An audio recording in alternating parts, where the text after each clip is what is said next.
Tuesday's UN Security Council meeting came after reports of significant damage to Ukraine's power grid.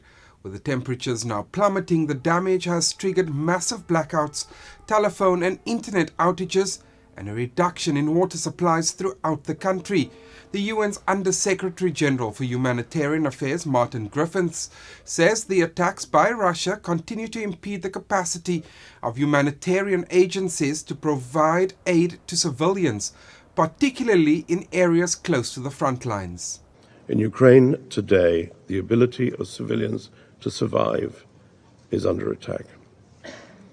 Amid freezing temperatures and destruction, people at the highest risk are already vulnerable, among them the elderly, those with disabilities, and the many millions displaced. Several council members condemned Russia for violating international humanitarian law, including its attacks on civilian infrastructure. France condemns all deliberate attacks against schools and hospitals.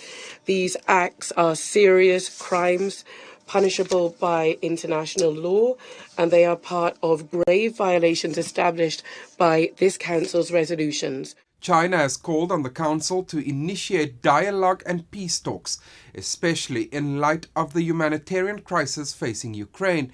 It says the conflict is also affecting the developing world. China resolutely opposes the attempt to politicize food and energy issues and use them as tools and weapons, and calls for the removal of unilateral sanctions.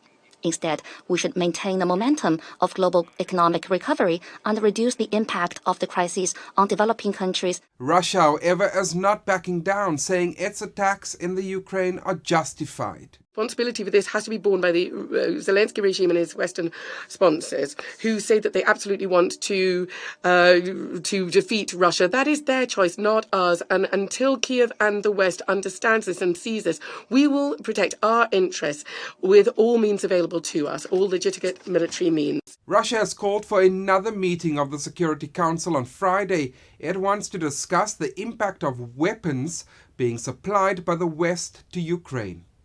Jody Jacobs, CGTN, United Nations.